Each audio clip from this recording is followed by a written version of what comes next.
जैसे इंस्टीट्यूशन का misuse Modi government किस तरह कर रही है। One party system Modi government की चाल और एजेंडा है कि इस मुल्क में वन पार्टी सिस्टम होगा, यानी अगर कोई अपोजिशन मुंह खोलता है या कोई अपोजिशन की तरह मोदी गवर्नमेंट के खिलाफ खड़ा होता है तो उसको खामोश कर दिया जाएगा, सप्रेस कर दिया जाएगा। कि ईडी जैसे इंस्टीट्यूशन का मिसयूज मोदी गवर्नमेंट किस तरह कर रही है, ये हो गई पहली बात। दूसरी बात, one party system Modi government की चाल और एजेंडा है कि इस मुल्क में वन पार्टी सिस्टम होगा, यानी अगर कोई अपोजिशन मुंह खोलता है या कोई अपोजिशन की तरह मोदी गवर्नमेंट के खिलाफ खड़ा होता है तो उसको खामोश कर दिया जाएगा, सप्रेस कर दिया जाएगा। This video is sponsored by Max Multi-Speciality Hospital, 24/7 emergency trauma and critical care center with advanced services, located at Hagarga Circle, Ring Road, Gulbarga। देखिए, ऐसा है कि ईडी की तरफ से मनी लॉन्ड्रिंग में ऑलरेडी एक कोर्ट के अंदर केस चल रहा था, जिसमें 7 लोगों को जमानत पे ये कह के कोर्ट ने बरी किया कि ये जो मनी लॉन्ड्रिंग का केस चलाया गया है ये इंतहाई कमजोर केस है। इस केस में कोई सबूत नहीं मिले हैं और ना ही कोई ऐसे विटनेस प्रोवाइड हुए हैं कि जिसकी बेसिस पर हमारे लीडर्स को कल्प्रिट कहा जाए। तो चूंकि ये केस ऑलरेडी कमजोर कह दिया गया कोर्ट की तरफ से, और हमारे जो नेशनल लीडर हैं एमके फैजी साहब, वो कोर्ट के साथ पूरा कोऑपरेशन कर रहे थे और वो अपने डॉक्यूमेंट्स को लेकर कोर्ट में ही जा रहे थे कि उनको बीच में से ईडी ने गिरफ्तार कर लिया। ये बताने का मकसद है कि आपको ये समझ में आ जाएगा कि ईडी जैसे इंस्टीट्यूशन का मिसयूज मोदी गवर्नमेंट किस तरह कर रही है। ये हो गई पहली बात।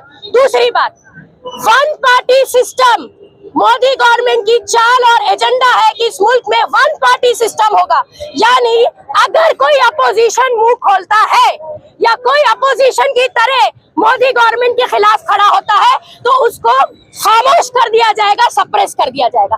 वक्फ के ऊपर जिस तरह social democratic party of India ने पूरे देश भर में मूवमेंट चलाया और इस मूवमेंट की वजह से जो पब्लिक सपोर्ट एसडीपीआई को मिल रहा है, मोदी गवर्नमेंट घबरा गई है और उसी घबराहट का रिजल्ट है कि हमारे एमके फैजी साहब को बगैर किसी रीजन के, बगैर किसी सबूत के, खाली घबराहट में गिरफ्तार करा लिया गया है।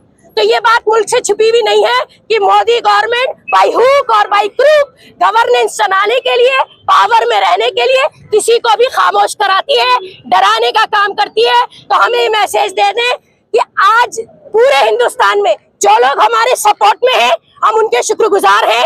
हमें जरूरत है कि लोग हमारे सपोर्ट में आए, क्योंकि हम वेलफेयर स्टेट के लिए काम करते हैं और मैं समझती हूँ कि हम ही सबसे अच्छा जवाब है बीजेपी गवर्नमेंट जैसी फैसिस्ट आइडियोलॉजी का। तो हमारे सपोर्ट में लोगों को आना चाहिए। जो लोग आज हमारे सपोर्ट में नहीं आते हैं या हमारे साथ नहीं है, याद रखिएगा, आज अगर हमारे साथ ये जुल्म हो रहा है, इनजस्टिस हो रही, तो कल आपकी बारी है। वो कोई इंस्टीट्यूशन हो सकता है और कोई इंडिविजुअल हो सकता है। इसलिए आज जरूरत है कि पूरा मुल्क आज एक जगह एकजुट, एक प्लेटफॉर्म पर यूनाइट होकर इस फैसिस्ट गवर्नमेंट को जवाब दे। ये सरासर नाइंसाफी है। हम अर्जेंट रिलीज की डिमांड करते हैं, हम इस एक्शन को कंडम करते हैं। और मैं आपको यहाँ बता दूं, एमके फैजी साहब, national president of social democratic party of India, is one of the most influential personality in the 100 persons, यानी जो 100 लोग 100 इन्फ्लुएंशियल पर्सनालिटीज है पूरे हिंदुस्तान के 140 करोड़ में से, उसमें से वन ऑफ द पर्सनालिटी है। He is completely and extremely humble person. आज तक उनके खिलाफ कोई मामूली सा भी केस, किसी क्राइम या करप्शन का कोई दर्ज नहीं हुआ है, ना कोई ऐसा केस उनके खिलाफ पाया गया है।